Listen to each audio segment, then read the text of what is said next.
The minute that Jane Roe emerged from anonymity in 1984 and revealed herself to be Norma McCorvey, the symbol developed complications. She was, it turned out, a drug addict and dealer, an alcoholic. She had dabbled in the occult. She is a lesbian. I'm a former lesbian, former pro-abort, former Jane Roe. I'm a former lot. Seems like the older I get, the more former I come with everything.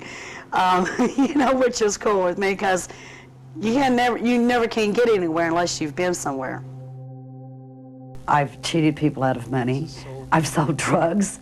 I was an abusive alcoholic for many, many years. I've done a lot against his teachings. But I think the far greater sin that I did was to be the plaintiff in Roe versus Wade. I'm Norma McCorvey, the former Jane Roe of the Roe versus Wade decision that brought legal child killing to America. I was persuaded by feminist attorneys to lie, to say that I'd been raped and I needed an abortion. It was all a lie. Since then, over 50 million babies have been murdered. I will take this burden to my grave.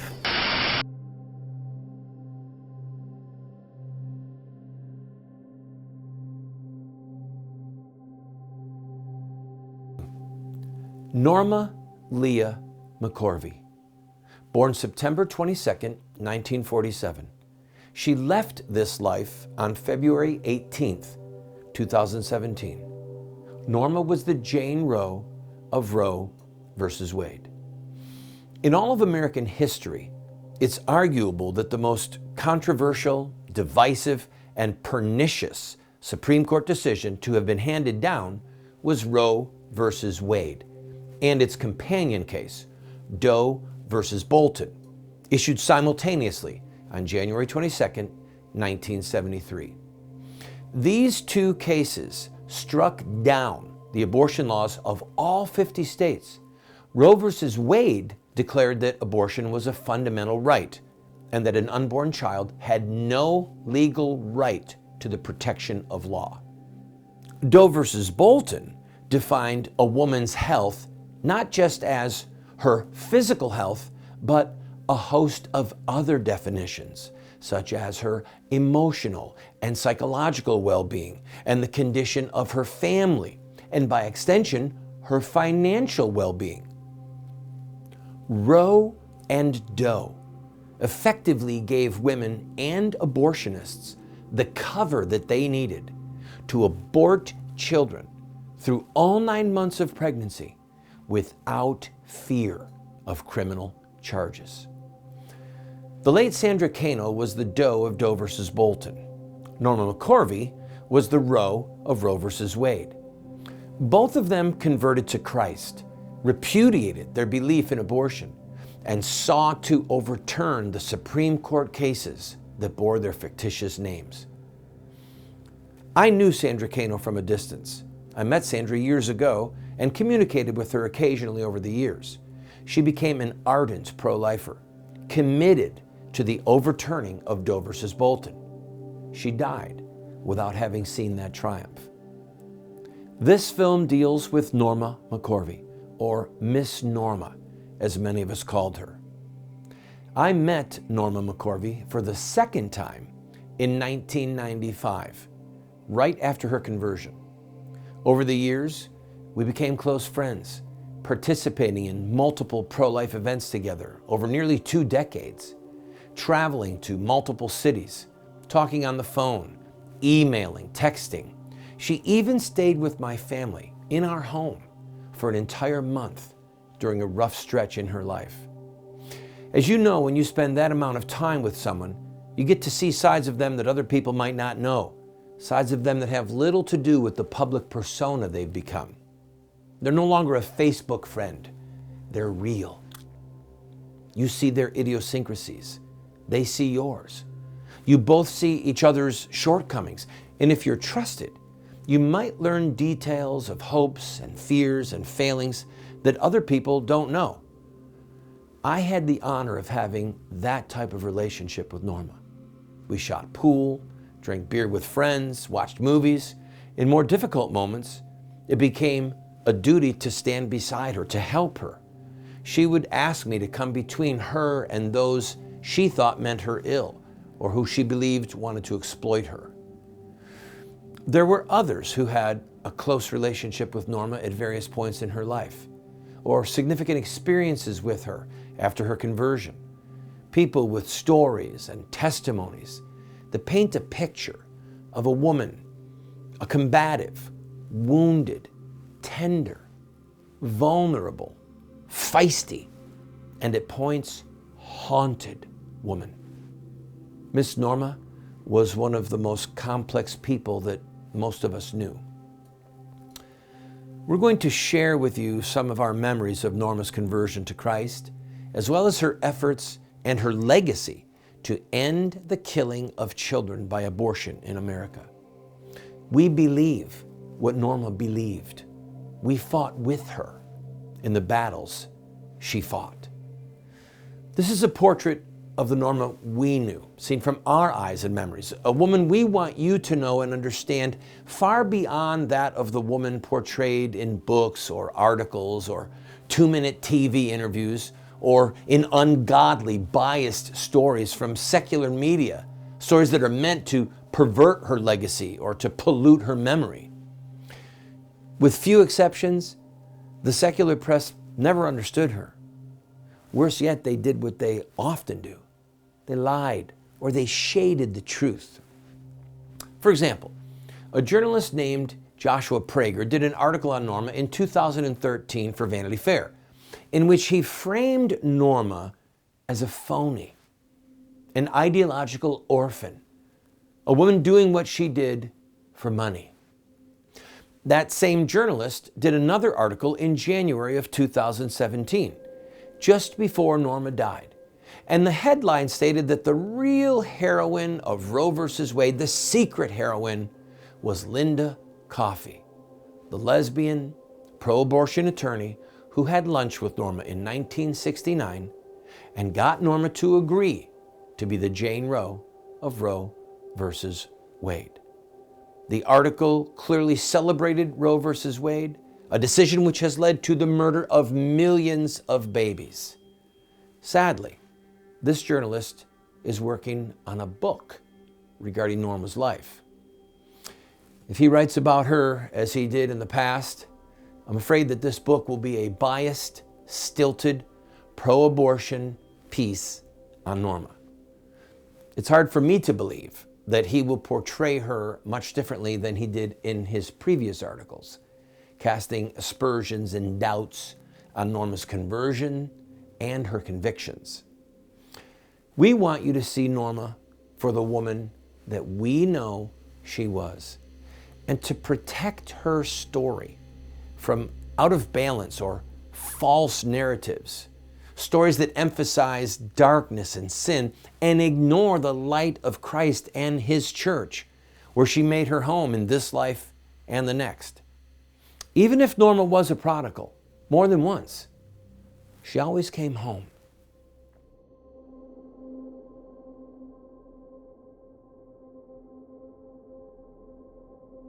Norma's early life was chronicled by her in her first book, I Am Roe. I Am Roe is a heartbreaking record of a childhood marred by abuse, followed by years of self-destructive choices. She said of herself, I am a rough woman, born into pain and anger and raised mostly by myself. I went to reform school, not high school or college. I have a bad temper, and oftentimes I lose it. I am my own worst enemy. Norma was born Norma Leah Nelson to Olin and Mary Nelson in Simmsport, Louisiana. She had a brother 18 months older than her who had a learning disability. Her father's mother was a prostitute who ultimately owned and operated a house of ill repute, which Norma visited to see her grandma. Norma's mother was physically beautiful, but cruel and extremely loose in her morals. Norma wrote sadly about her mother constantly cheating on her father and her father struggling with his TV repair business to provide for an unfaithful wife and a family that was disintegrating. It boggles the mind to consider how these experiences marred her young soul. When Norma was 10, her parents moved to Texas, where they separated and divorced when she was 13 years old. Her mother was verbally and physically abusive. She beat Norma ruthlessly for small childhood infractions. She locked her in a closet for hours. She verbally degraded her mercilessly, calling her vicious names. So Norma decided she needed to run away. She stole money from the till of a service station and with her 10-year-old friend ran away to Oklahoma. When they were apprehended by police and returned to Texas, a judge sentenced her to 1 year in a Catholic boarding school for girls. Norma testified that she was sexually molested by an adult female while she was there. During one of her many conflicts with authorities in the school, she exploded in rage at one of the nuns, who then sent her back to the sentencing judge. She was 11 years old. He sent Norma to a state reform school for girls in Gainesville, Texas, where she spent most of her time until she was 15 years old. Before her conversion, Norma wrote that those years in reform school were the best years of her life. Life was stable. She wasn't being beaten by her mother. She had friends. She had teachers that cared about her. After her first year-long sentence at the reformatory was completed, she was sent home. Things were so bad at home that Norma ran away again on 2 separate occasions, just so that the judge would sentence her to go back to the reform school. Norma wrote that her attraction to girls and her experimentation with same-gender petting began when she was 10 and continued throughout her time in the reform school. She returned home for good at the age of 15, and the cycle of conflict with her mother started again. This time, her mother sent her to live with a distant male relative in Louisiana. In the 3 weeks that Norma was there, she tells of being raped by him every night until her mother came to visit and saw the horrific shape Norma was in. Norma told her mother everything. Her mother cussed out the man. The relative denied everything and called Norma and her mother whores. Sadly, her mother never pressed charges. She just took Norma home. Norma then started working as a roller skating waitress at an outdoor hamburger joint. It was while working there that she met her future husband, Woody McCorvey. Just after Norma turned 16, they were married. She said that her marriage to Woody McCorvey was one of the worst decisions of her life. They moved to California. A few months later, when they found out she was pregnant, he beat her viciously, accusing her of being unfaithful, which she was not. Norma filed a complaint with the police and fled back to Texas, again moving in with her mother. She saw Woody McCorvey 2 more times, once at her mother's house while she was pregnant, and once more in the hospital after her baby girl was born. And she never laid eyes on him again. During her pregnancy, she started frequenting a lesbian bar for friendship and acceptance, and slowly became part of that social circle. When her baby girl was born, Norma hoped that she would become a good mother and raise her daughter with some level of normalcy. She never got the chance. Her mother, who was violently opposed to Norma's lifestyle, literally stole Norma's baby.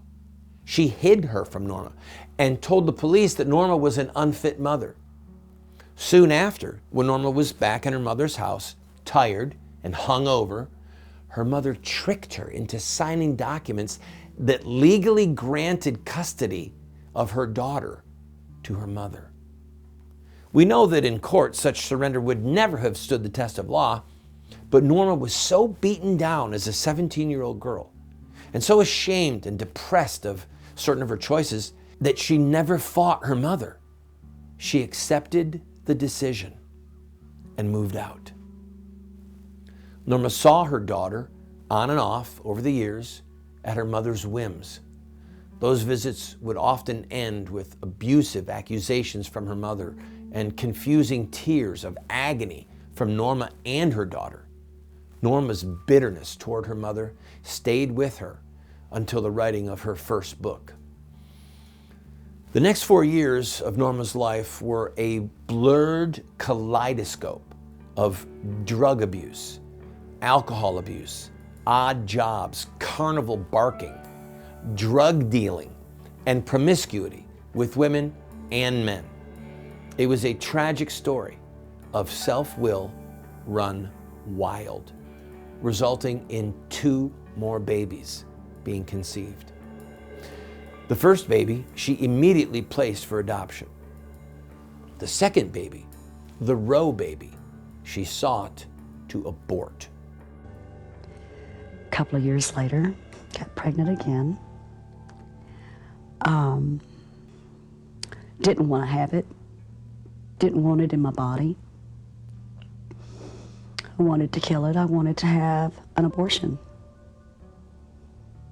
I went to an illegal abortion clinic in Dallas. I had $250 of my rent money saved up.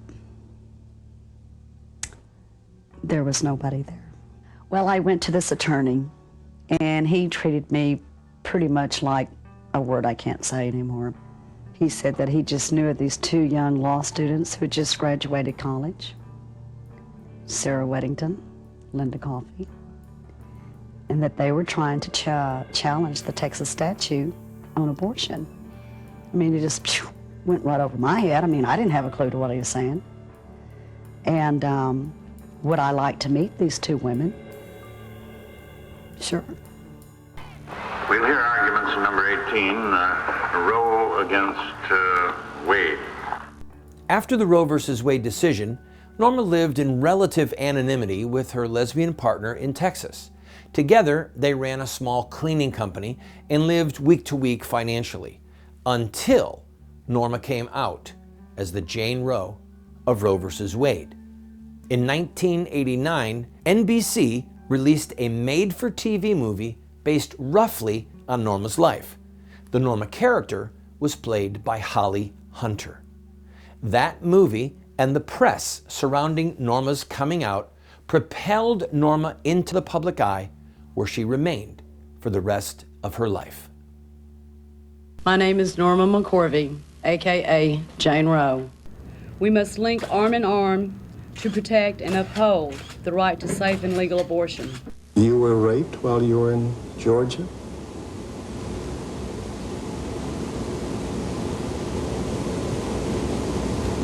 No, I wasn't.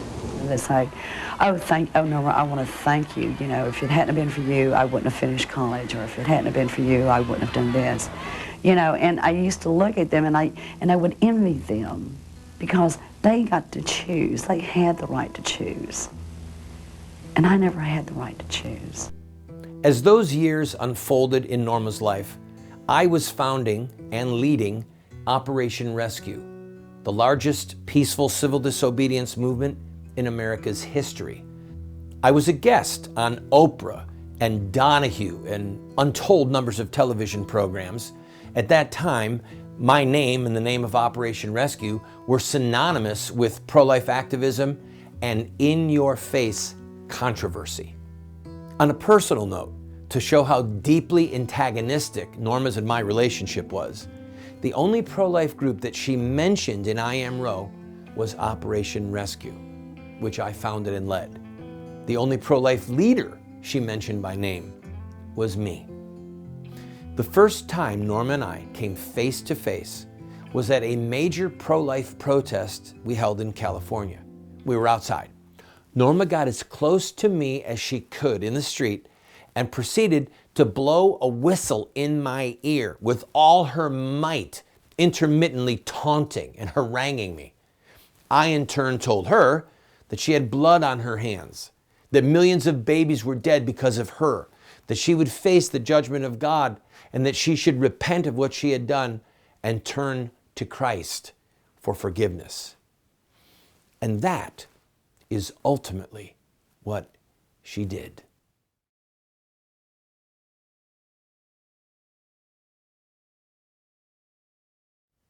The path to her conversion was filled with miracles.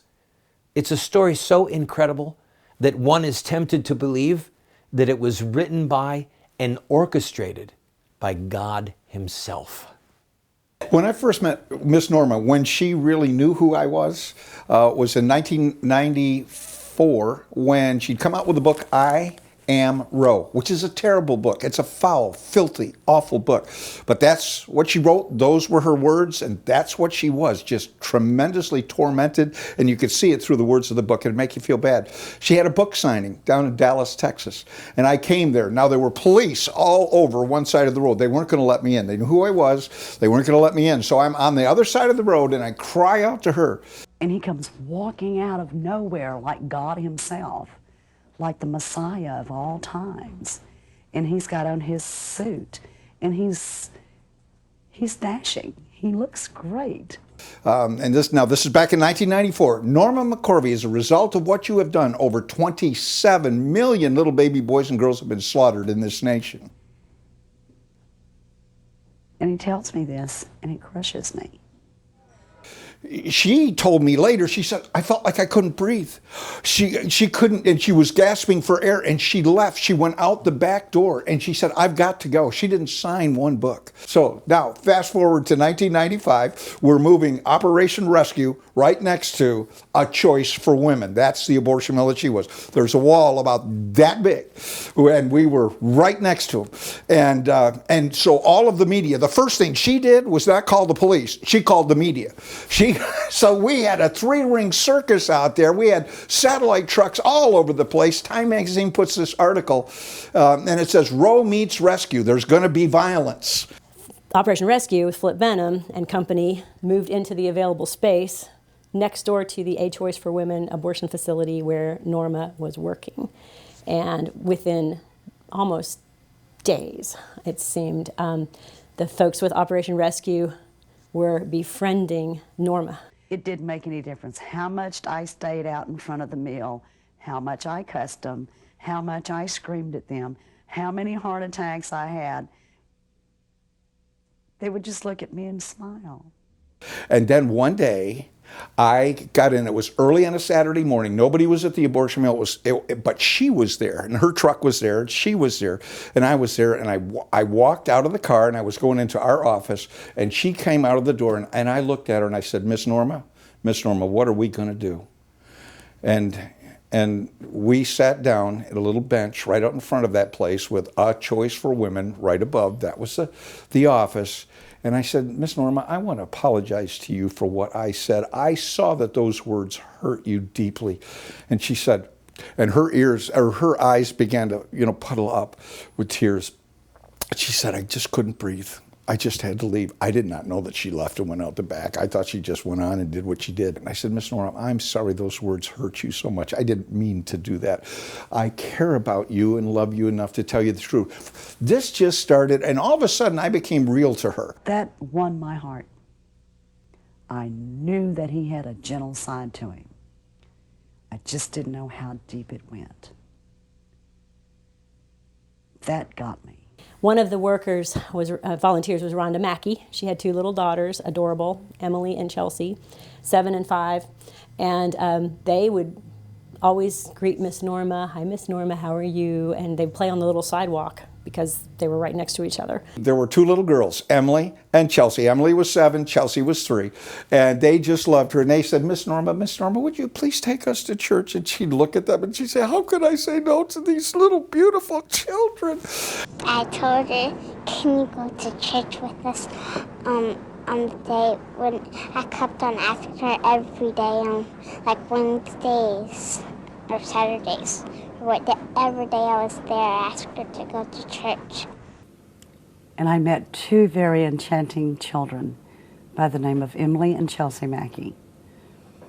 and they showed me that there was another way to live. And that way was to believe in God.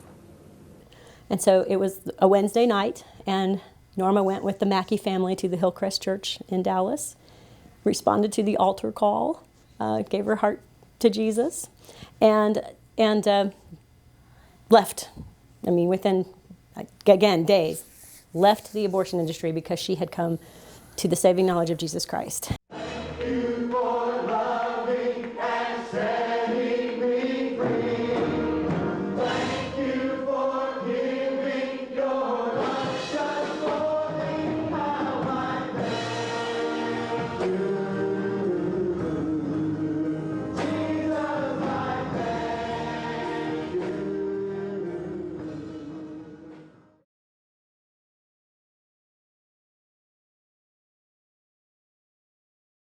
There was this sweet spirit about her that you just knew something had happened in her world recently. You knew she'd come to Christ. Of course, the pro-life movement was a buzz. We were so excited about it. And there were so many suggestions about how she should be baptized. I mean, the pro-life movement was discussing it. And finally, someone decided that she would be baptized in a pool. We were all buzzing about Norma's recent conversion. Here, you know, she had been the icon of the pro-choice movement. She had once defended abortion.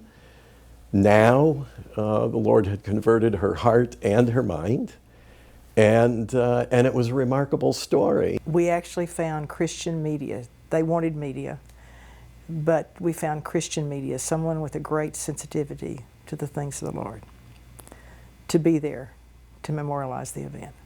August 8th, 1995, Flip Benham on television baptized Norma, the Jane Roe of Roe v. Wade, who had left all of that behind with pro-life conversion, was baptized in a swimming pool. Norma Leah McCorvey, I baptize you in the name of the Father, and of the Son, and of the Holy Spirit. Hallelujah!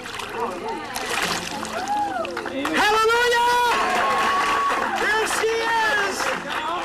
The old is gone, the old is buried, and the new has come, alive in Christ. My brothers and sisters, Miss Norma Leah McCorvey, born again. And the joy on their faces. The pictures to this day just bring us so much joy. It was such an incredible moment when she came up out of that water.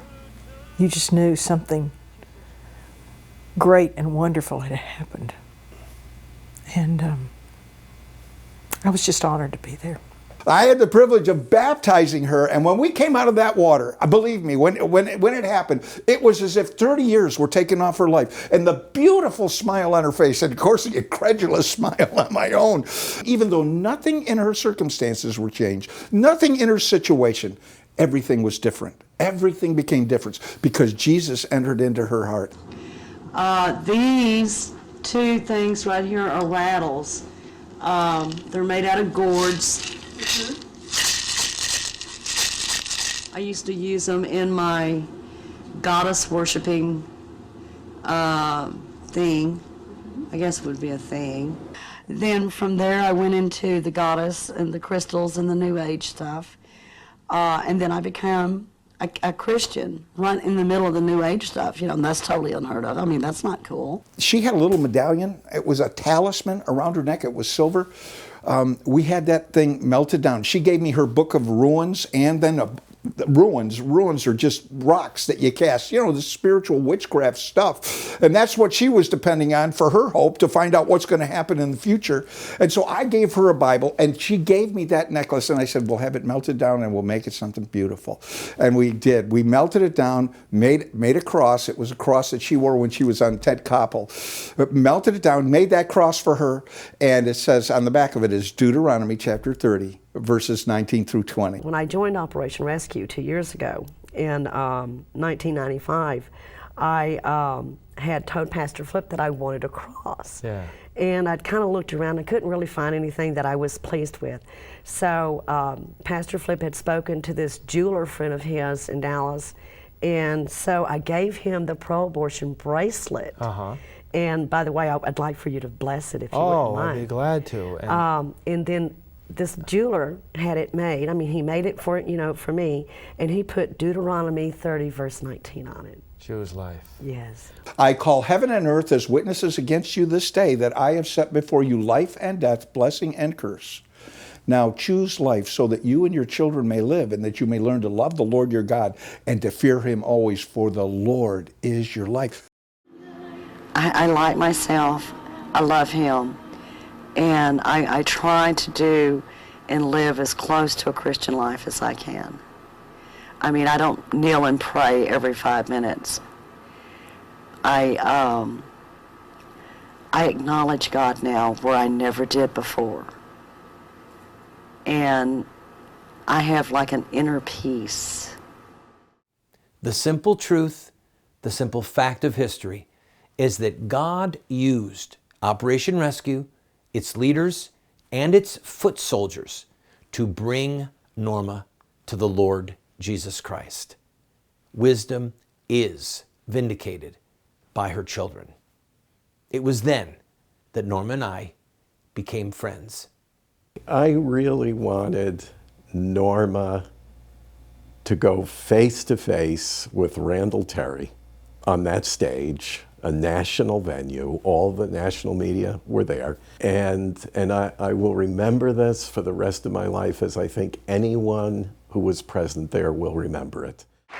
Norma, there is someone who was way on the other side of the line from you during those years who would like to say and do something special for you.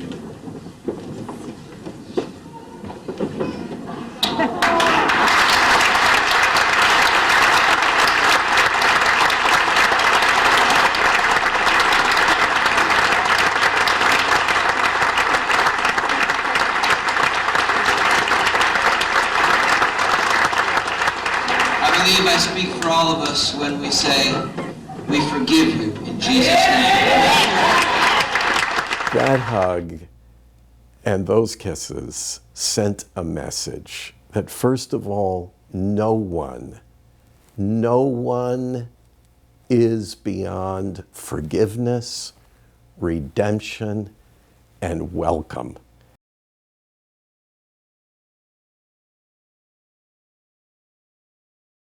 Norma's conversion to Christ and her repudiation of her stance on abortion, and the fact that she was now committed to overturning Roe versus Wade and making it a crime to kill unborn babies, all of that sent shockwaves through the pro-abortion community. They tried to play it off, but they were rattled. Many people will wonder what impact this will have on the pro-choice movement. I don't think it should have any impact at all. So Roe versus Wade has been here for 22 and a half years now. It's been 25 years since I first met Jane Roe. What I'm glad about is the case is there. It has meant choice for thousands of people, and whatever she says, whatever she does, it doesn't affect it. All the players that are involved, you know, they're just mean-spirited, you know. They just, all they care about is getting that almighty dollar. Yeah. And that's all they care about. They don't care about the women. Norma did not only work with the rescue movement, she worked with every pro-life person she could in the entire country. I'm down here in California, in San Diego, with Operation Rescue National. That's where I'm a missionary, and I'm a servant of Christ now. Norma and I traveled several times to Washington, D.C. to help launch several events. We traveled quite extensively and again tried to bring forward the not only the pro-life message, but to change and affect legislation along the way, and to bring a message of hope and inspiration based on her own story, however complex it may be. I first met Norma at the Rose dinner, at the March for Life in the year 2000. And I just came up in a big crowd, a lot of people were around her. But I said, Miss Norma, I think you're going to be involved in overturning Roe v. Wade someday. And she said, that's what I live for. Over the years, Norma's efforts to overturn Roe v. Wade and to save as many babies as she could took on many forms. She testified before Congress. She was arrested for peaceful protest at Notre Dame when President Obama spoke there. She was arrested protesting against the Sotomayor hearings for her appointment to the Supreme Court. She endorsed my campaign for the U.S. House of Representatives in '98 as well as 2012. And she was a part of the effort to overturn Roe versus Wade. Sandra Cano, who was Doe of Dovey Bolton, called me and poured out a story of fraud and deception. And I was going to meet her the next week in Atlanta where she lived, but I told her I'm going to meet Norma McCorvey again in depth on Valentine's Day, February 14th, 2000. Because after Sandra told me this story on February 11th, and I'd been praying, Lord, do you really want us to do this? And I told Sandra, and she said, Mr. Parker, Doe's been a doom on my shoulders ever since it came down. As a former Supreme Court plaintiff, I am entitled to the right to change my mind and to go back to the courts, even if I have to go to the Supreme Court, and ask them to reconsider Roe versus Wade. Norma and Sandra Cano, who was Doe of Dovey Bolton, those two women could file their own motions to set aside the judgment that brought legalized abortion to America. We presented over 5,000 pages of evidence, and the Supreme Court did not rule against Norma. They denied cert, which simply means we don't want to hear your case, and we're not going to. So it is not a ruling against her, but it says we're hardening our hearts. We used you once to make the law we wanted to make, and here you are again with massive evidence. We don't care. When Norma heard that the Supreme Court of the United States declined to even hear her case, my recollection of her reaction was that she was sad. As much as I'd like to see Roe versus Wade overturned, I don't know if it'll happen in our lifetime or even in my grandchildren's lifetime, but it will happen. At Notre Dame, she had choice words for Obama. I'm sitting next to her as she's doing the Fox News interview, and she tells the reporter to her face what she thinks, and then goes on to describe why she should be given the honorary doctorate. And she should have. Imagine that if Norma McCorvey had spoken at the commencement address at Notre Dame, history would be different. Well, I came here to show my support for life and to get arrested along with all the other saints. For whatever reason, God put you at the beginning. Are you hoping to be at the end of the scourge of abortion? Yes. I'm just 61, so I have about 40 more years left. Amen. You did not abort your baby, did you? No, I never had an abortion. Do you think that many people in America realize that these people that stand up for the killing of innocent unborn children understand that the whole thing in Roe v. Wade was an absolute lie and a farce? Yes. And that you did not kill your baby? No, I never killed anything in my life. Well, except ants. Well, let's hope everyone will stop killing. I do too. Wouldn't that be nice? Thank you.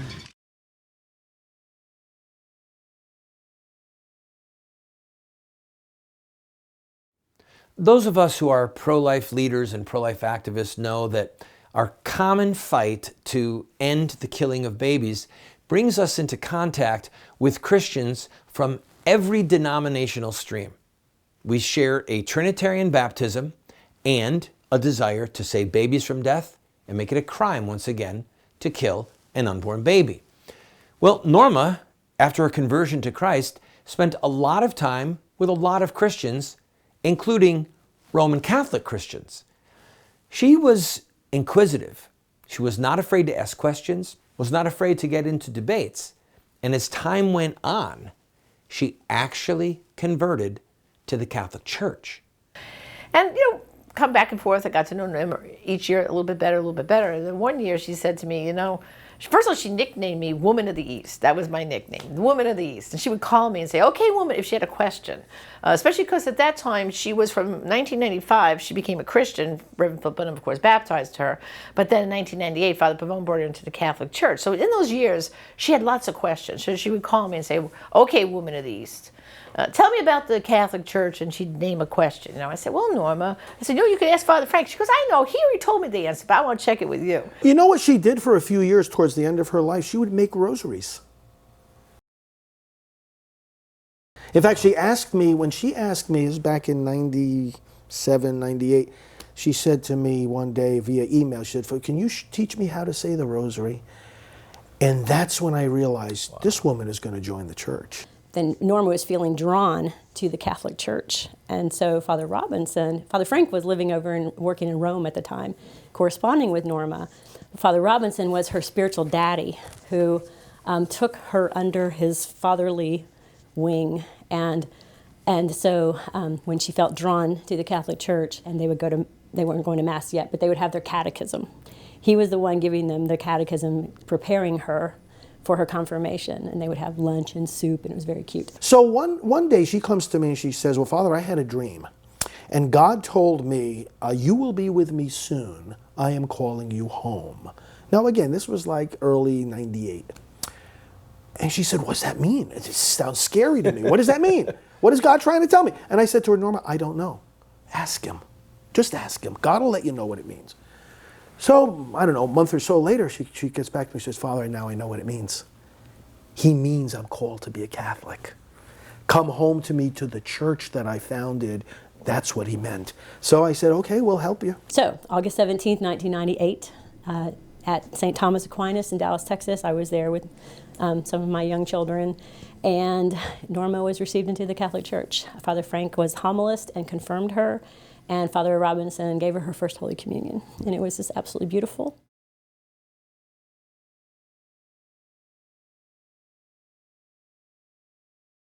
After Norma's conversion, she and I became friends, and over the years we became close friends. We spent a lot of time together, and she had a decent group around her, people who loved her and who she loved, people who saw sides of her that other people didn't get to see. And all of us can tell you that being in a friendship with Norma was like being on a roller coaster at points. And at times, the roller coaster would go off the tracks. But in the end, we stayed friends. I got to know her over the years pretty well, and I hardly ever had a conversation with her, even if it started out with her coming to me in distress and sadness and whatever, that we didn't end up having a laugh. She was never far from being able to break into laughter, seeing the humorous side of things. And I think that was a gift that the Lord gave her, because her life was so filled with pain, so filled with sorrow. This is what I really loved, everybody loved about Norma, was her humanity.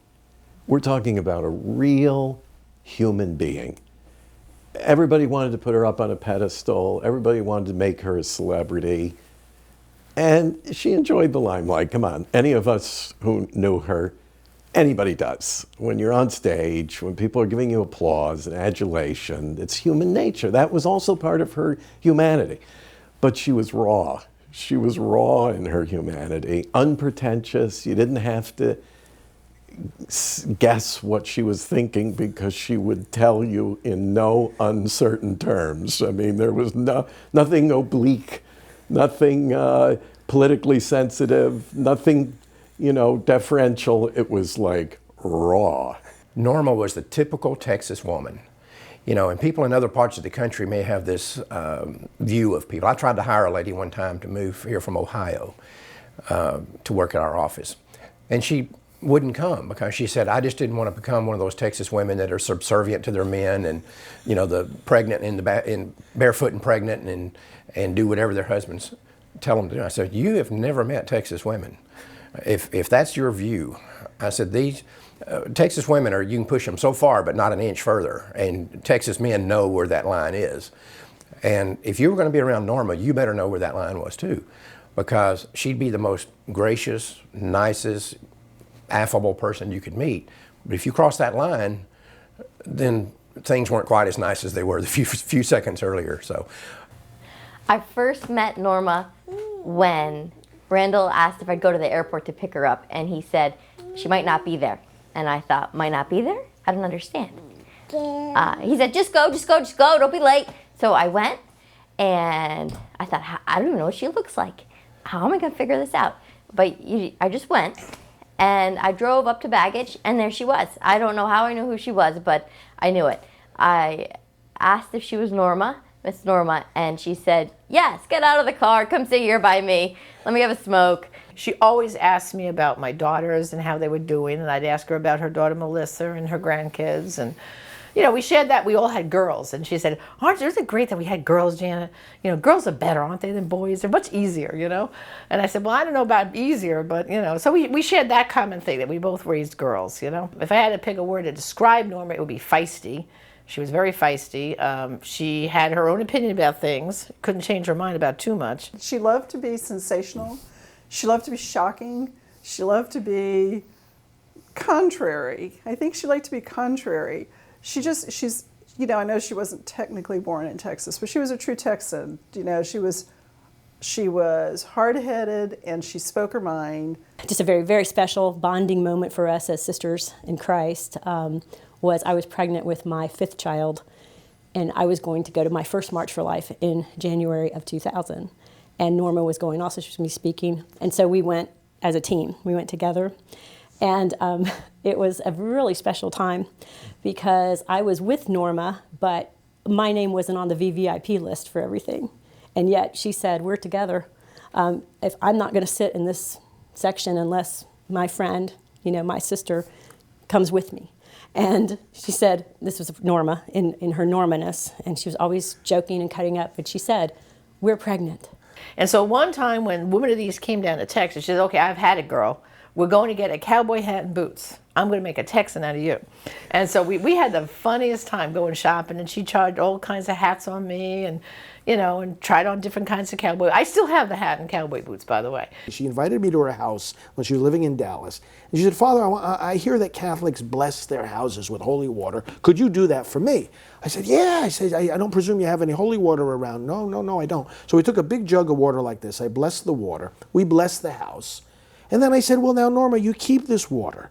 And, you know, you can dip your finger and you can bless yourself every day. Oh, that's wonderful. So she kept the holy water. About a month later, I'm talking to her on the phone. I said, so how's your supply of holy water? Father, don't get mad, but my friend and I, we forgot it was holy water, and we drank it. One time, Norma showed up with 3 big bags full of clothes from the local department store and was like, look, baby girl, I got you covered. And so we go through and we try these things on. I was so flattered. She thought I was 2 sizes smaller than I am. But I squeezed into them. All kinds of glitz. And she told me I had beautiful eyes. We're driving down to downtown D.C. to do some protest or something. And she's telling me how beautiful my eyes are. I was so touched that I did my eye makeup nicely. I grew up with 7 brothers. So to be told that I looked pretty in my makeup and that I had nice eyes meant the world to me. Later on, I'm pregnant. And she sends me maternity clothes, not baggy maternity clothes. I mean, you got to cover the baby, but they were cool. Black sweatshirt, black and gray stripes, and black pants to go with it. I felt cool being pregnant in those clothes. And then Margaret's born, and she sends me cute clothes, bows for the hair, everything. I mean, you just to be loved is all you really want in life. And she did that for me as a friend. I can't be more thankful. I was in labor at the hospital, and Norma accompanied me with their prayers.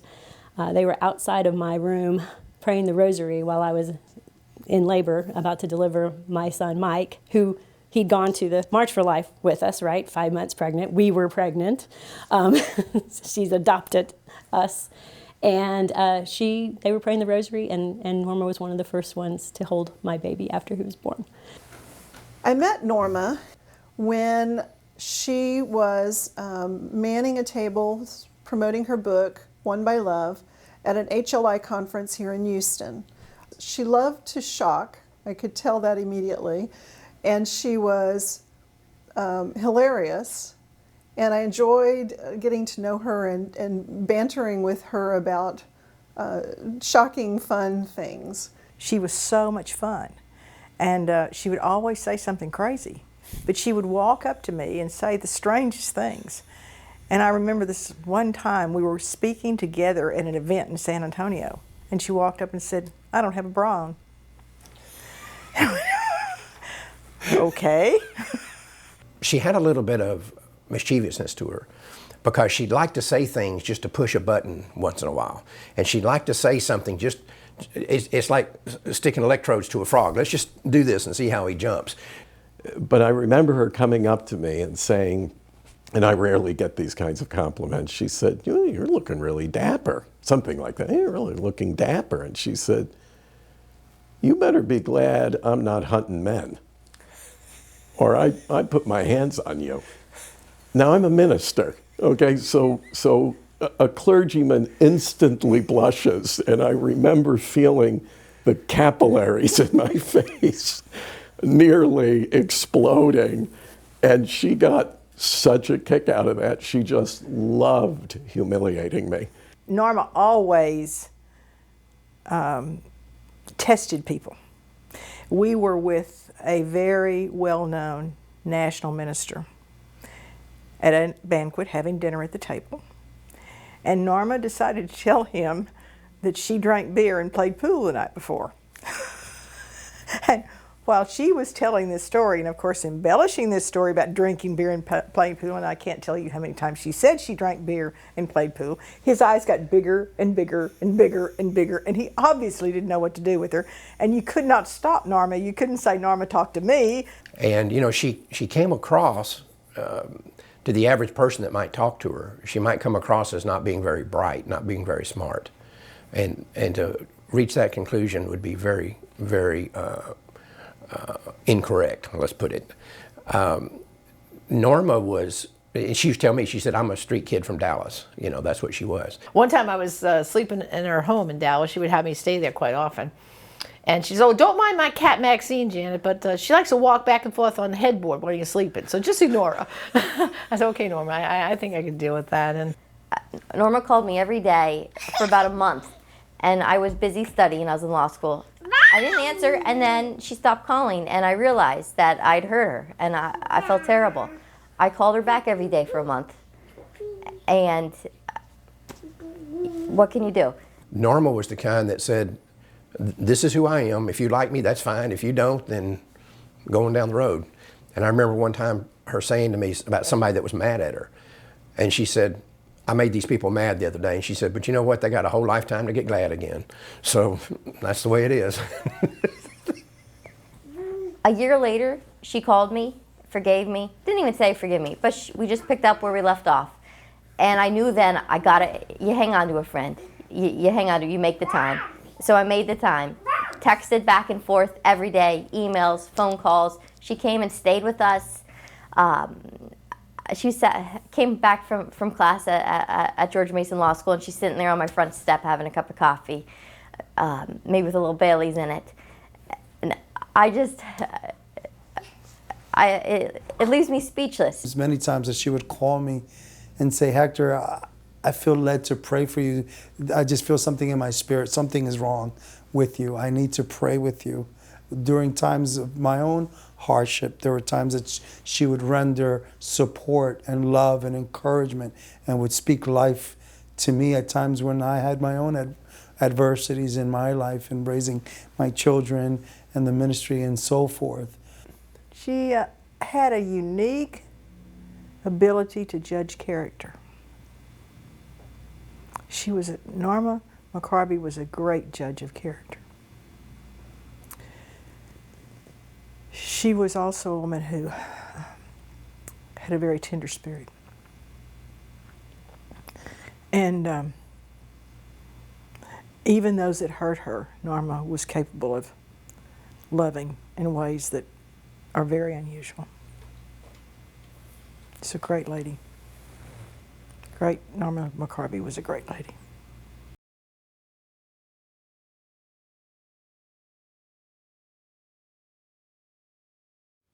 The record of Norma being used and abused as a child is extensive and it's heartbreaking. That pattern of being used and abused went into her adult life as she became known as the Jane Roe of Roe versus Wade. The pro-abortion community used her. But even after her conversion, that pattern was something that she was constantly on guard against. You know, Norma was used by a lot of people. Sarah Weddington and Linda Coffey, the two attorneys back in 1969 that met with her on Greenville Avenue in a little pizza parlor, and they were looking for a little lady to be the name on a class action suit called Roe versus Wade. Sarah Weddington treated her like a piece of trash, but so did Patricia Ireland and what's her name, Kate Michelman, and all of those ladies, those Vassar yup-yups, they couldn't stand that little lady from the other side of the tracks who was attempted suicide, was a drug addict, was lesbian, and a lot of lesbian relationships, and just an embarrassment to them. They couldn't stand her. They could have cared less about her, and Norma made that very clear in I Am Roe and in Won by Love, her two books. When this Roe versus Wade thing all started, and Sarah Weddington and Linda Coffey took advantage of her, they were looking for somebody just like her. And Norma told me that. She said, I figured out later on they wanted me just like I was. Easy to control, easy to manipulate. You know, they're professionals, they're educated, they had all the things I didn't have. And, you know, she told me, she said, I was living in Lee Park. So she was literally homeless when all this thing started. And they knew that. And they knew she could be taken advantage of. She actually felt used and misled by her own attorneys in the original Roe v. Wade case. Nobody explained to her what abortion actually was. Of course, no counseling. Norma, of course, ended up not even getting an abortion. And really all she went to these people was, do you know a place I can get an abortion?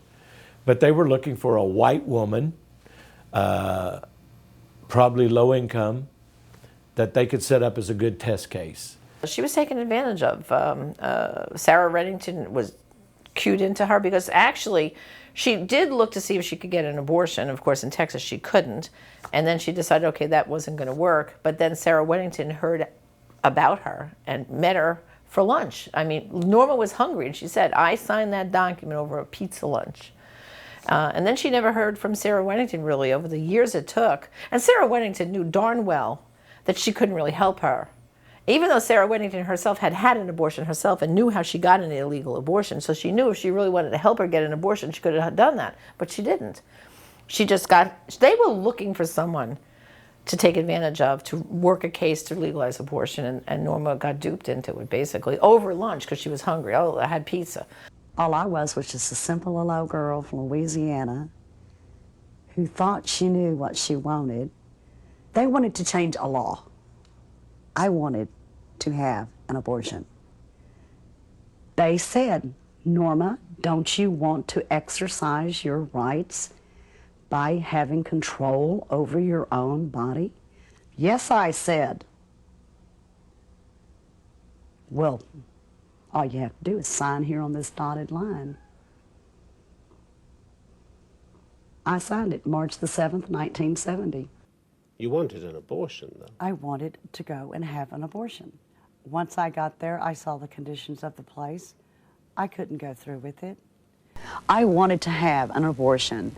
I saved up my rent money. I went to an illegal abortion clinic here in Dallas, Texas.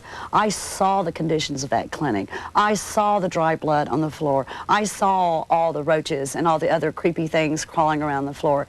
The only thing that stopped me was the fact that the clinic had been busted a week before that. That was the only thing that stopped me. So you felt that you were manipulated by the lawyers? Yes. But you went to the lawyers, didn't you? The lawyers came to me. I was told by the attorney who was going to be handling my adoption case for the baby I was wanting to abort that there were two women who were freshly out of law school who wanted to overturn the Texas statute on abortion. we met. They misled me. One time we all went together to a debate of Randall Terry and Sarah Weddington.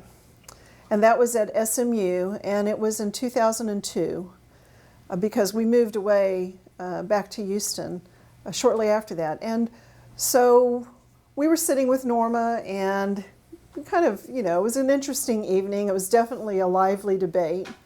Sarah Weddington had just found out she had breast cancer. And that was definitely weighing on her mind as she debated. And at the end, questions were invited. And to my surprise, Norma stood up to ask a question. And I thought to myself, this is going to be really interesting. And it was. It was. Norma challenged Sarah on how she'd been used by her and the things that had happened between the two of them, and was really very unhappy, very upset, very distraught about it. And I was expecting from Sarah, here she's facing a life trial, you would think that she would have more insight into things that are more important. And I was expecting her to say to Norma, gosh, I'm sorry, or gosh, you know, I've thought about that, and I meant to talk to you about it, something that was reconciliatory, and not at all. Sarah just didn't give her even the scintilla of compassion, which was so shocking to me that Sarah, facing something as serious as breast cancer, would long for compassion, and yet she was denying something like that to Norma. She continued to treat her so disrespectfully and so uncompassionately. It really broke my heart for Norma. And clearly it upset Norma that evening, and it upset Norma in general. When these people from Operation Rescue call me at home now, they don't say, hey, Norma, I wanted you to come down to the office, or hey, Norma, we're having a fundraiser. You know, you can get in and we're going to introduce you. We're going to acknowledge the fact that you're there, you know, but we don't want you to speak because you're a loose cannon, you know, and we don't want really loose cannons around, but we really do need you there because you're Jane Roe and we don't have any other choice. So go figure. You're saying that's the way you were used by the pro-choice movement? Yes, sir. She not only had a lot of guilt and so forth over the abortion issue herself and the fact that she felt somewhat responsible for the deaths of all these children, but she felt like she had been hoodwinked. She felt like she had been taken advantage of. And she was, as a typical Texas woman, she doesn't like that. She's not going to like that idea that someone perceived her in such a way that they could take advantage of her and that she fell for it. But what if they tried to turn you into some kind of a symbol? What if they tried to use you now the way that some people feel you were used by the choice movement before? We've already talked about that at great length, and there will not be any exploitation of my political status. Who's we? The Right to Life people. She was used by the pro-choice movement, and I'm not sure I want this anywhere, but she was used on this side too. Norma was a dire pro-lifer, but there were times she really felt used. And she'd tell me, Tui, they should be paying me more for these speaking gigs. And I think that just goes to show that if you don't have the personal element, you have nothing. It doesn't matter how pro-life you say you are if you don't have that element. And pro-lifers aren't perfect. So the people she was going to speak for weren't perfect. None of us are. She was not perfect. They aren't. But she felt it when that friendship wasn't there. Even if the money wasn't there for a speaking fee, to acknowledge the fact that she was giving of her time and giving of her person, it's a horrendous feeling to have to describe what the abortion industry is and your part in it. I even hate to say that. And then the conversion. And Norma gave of herself when she talked about her story. As her daughter, Melissa, was to my left and her granddaughter, Jordan, was across, I said to all of them, I said, any wounds, any hurts, any ways that she may have felt exploited, I said, I want to, on behalf of everyone, but especially the pro-life movement, I want to ask for your forgiveness. We're sorry, and will you please forgive us? And for years, she stayed with Randall Terry. She stayed with many, many, many people along the way. But she was loved and cared for. You know, I don't know how many people, I don't know anyone who has a network of friends that just take them in and take care of them. You might have one or two, but to have a whole network across the country, that was an unusual situation, but Norma was an unusual person. The pro-lifers here have shown me what it's like to be a human being for the very first time in my whole life. They've loved me, they've nurtured me, and they've cared for me. I've never felt so good about being a woman or about being just a person than I have from these people.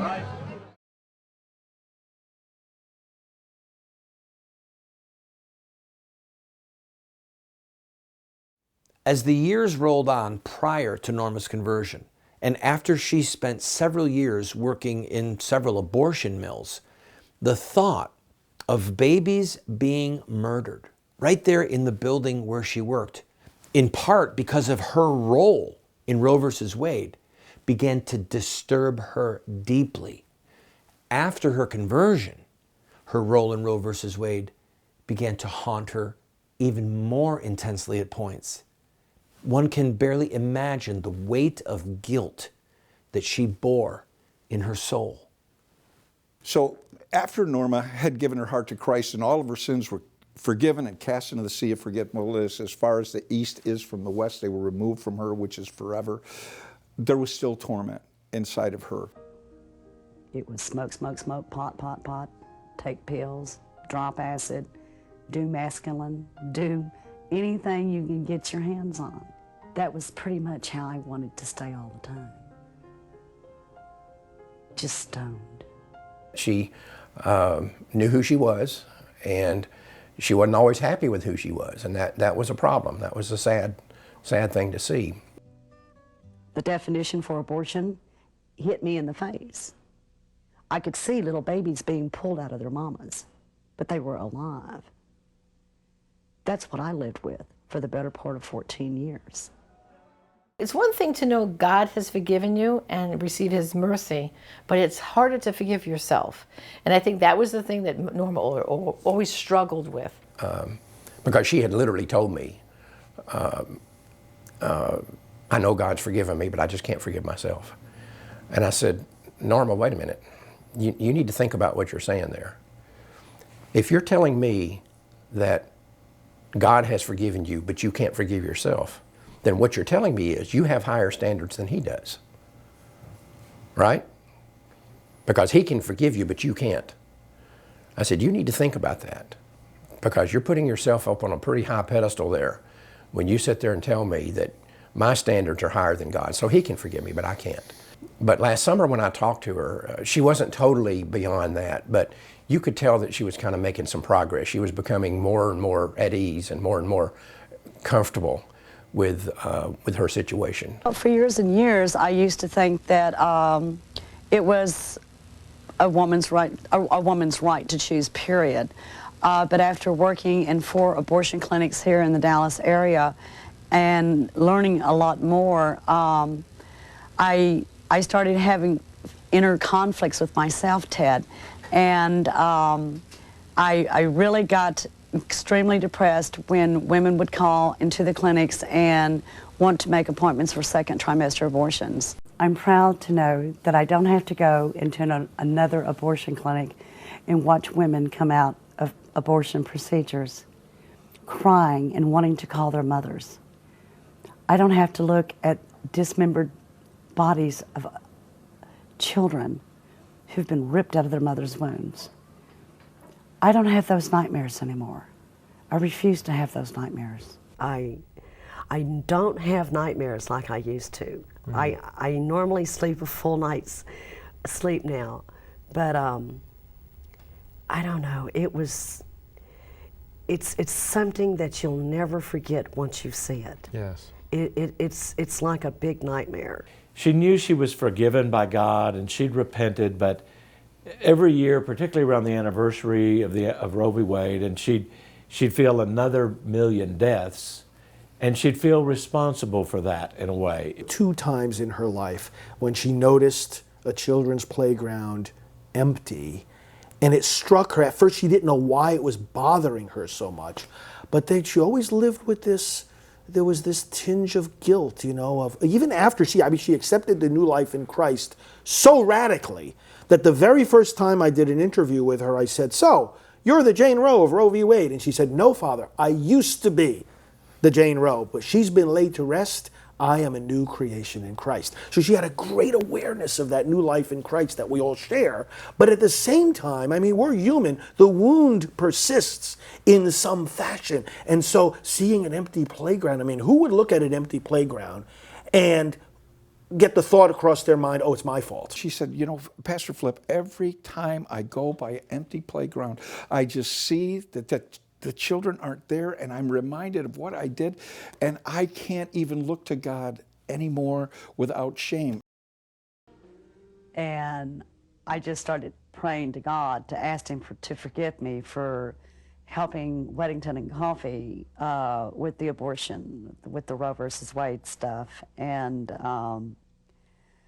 I wrote empty playgrounds. I sit across from the playground that I had visited that eve with a small child, and that small child was Emily. I sit across from a playground I visited today with a small child. I know of such places where children play, but sadly there's none of them here today. Empty playgrounds all around, playful children not to be found. She also told me a story once that she heard the sound of children's feet running through the abortion clinic where she worked before she gave her life to Christ. And of course she said, what is that? What is that? And she looked and there was nothing. The freezer where the parts were body parts were kept, and she had this eerie feeling. She never wanted to go back there where the freezer was, and she felt like if she had to go back there, she had to go back there to replace a light bulb or whatever.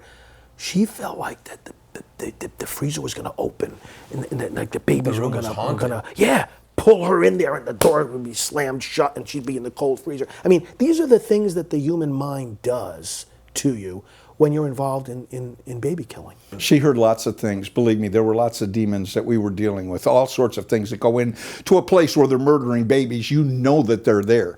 And she saw things that shouldn't be seen. She experienced things that are just beyond anything that we can explain in the physical, but they're very real. I mean, you know, we don't know the horrors that people go through when they get involved in this abortion industry. It's terrible.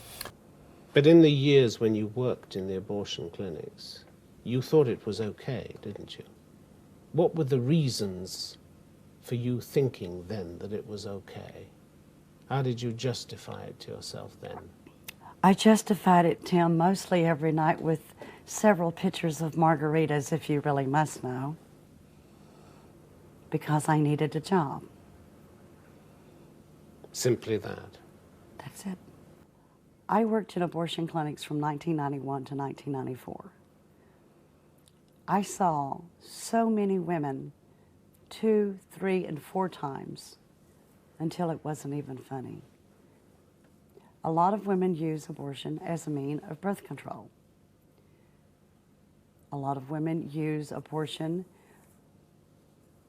for whatever reason they want to, and abortion should be stopped.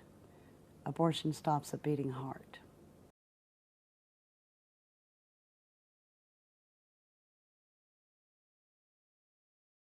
In Norma's early life, she was a heavy drug user, a heavy drinker.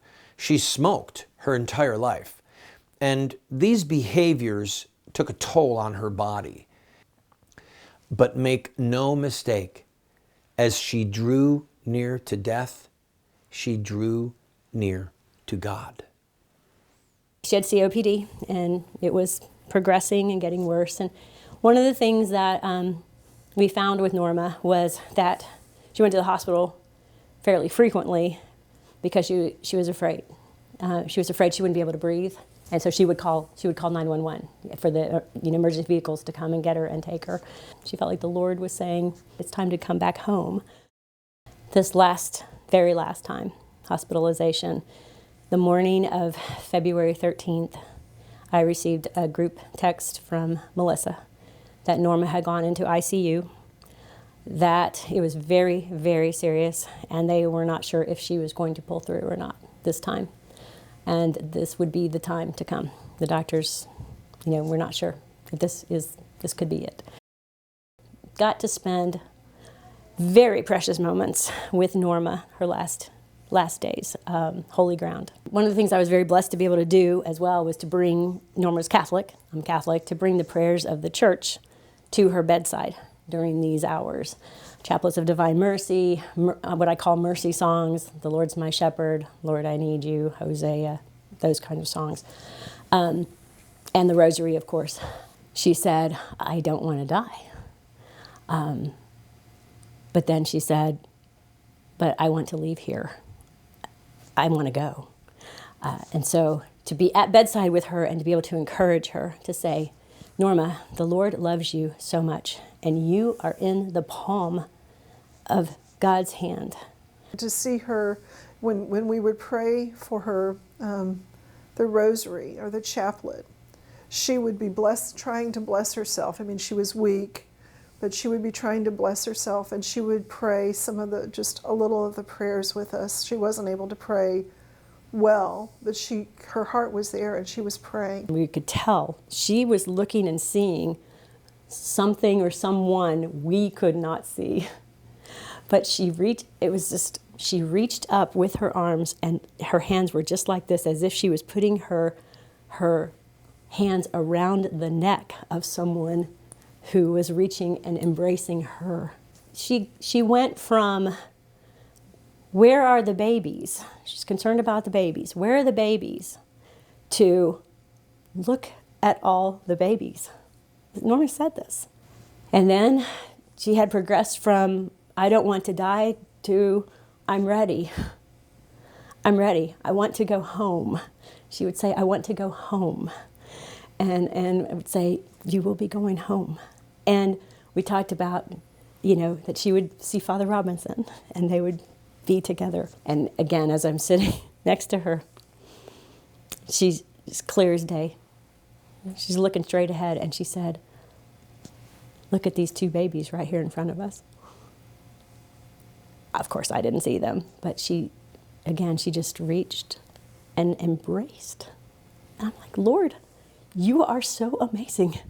Found out from a friend who was there with the family, the songs that I had sent, these prayer songs, they had put the phone on Norma's heart so that the songs were playing, the prayers were being prayed on her heart, and she died of heart failure.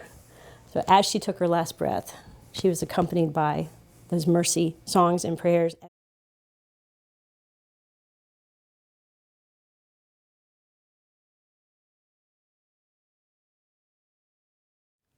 After Norma McCorvey left this life, the Washington Post ran a story, and the final quote of the story was a quote from over 20 years ago, when Norma said that she regretted the fact that she was never able to obtain an abortion.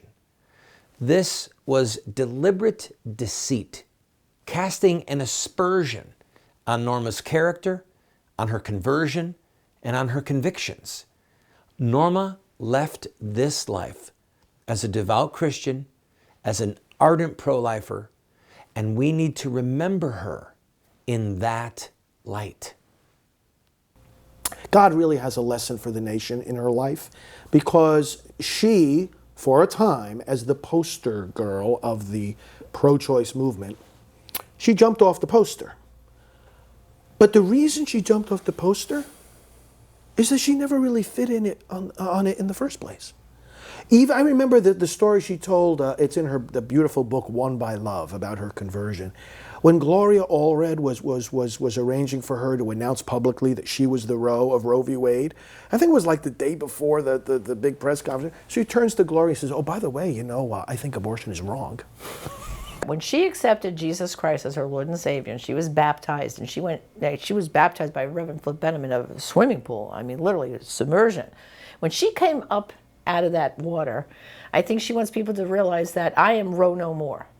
Matter of fact, that's what she named her ministry when she developed her own ministry and went around speaking, Roe no more, because Jane Roe died to Christ and lives no more. And I think that's the most important thing for people to realize. If Norma was still alive, she would want everyone to know that she did everything in her life that was possible to reverse Roe v. Wade. She went on TV, she went on radio, she traveled around the world, she spoke, and she did legal actions, including going to the Supreme Court itself saying, "This is wrong, stop it, reverse my case." She'd want to be remembered as the woman who tried to stop abortion, not as the woman whose case was used by the legal establishment to bring abortion to America. One thing that is irrefutable is the fact that she did give her life to the Lord, and that she became a champion for the pro-life movement. And many have come to the Lord because of her. Many children, only in heaven will we know how many children were saved because of her incredible testimony. Whether she is a perfect human being or not is irrelevant, for the word declares that we all fall short of the glory of God. Whether she was passionate at one end or passionate for the other, ultimately she chose life. If anyone reflects upon her life, that they're not blinded by any of the negative events that may have occurred in her life, but rather to reflect on the positive events of her life. God used her so powerfully in the last 22 years of her life. I was so thankful. So the first 47 years, she was on the wrong side of history. She was on the wrong side of eternity. She gives her heart to Christ, and now she's on the right side of history. And thank God right now, she's really on the right side of eternity. Having the opportunity to spend these last days and moments with Norma, and to see again God's incredible mercy, but to let this be the last week of her life and her last days where there could be reconciliation, love, and peace. The number one thing, and people have asked in media following her death, well, was she so conflicted and about her role, and was she at peace, or how could she reconcile? Melissa asked me to represent. I could do interviews, and I was making it very, very clear. Norma was at peace. She knew God's love. She knew His mercy. She knew His grace. She knew forgiveness. She was won by love. She was won by love. And no, she did not have a perfect life. Norma had a Norma-ness, but she was at peace. She was at peace. May her memory be an inspiration to all of us until we see that day when Roe v. Wade is overturned and the full protection of law is restored to every unborn baby in America, just like Norma wanted.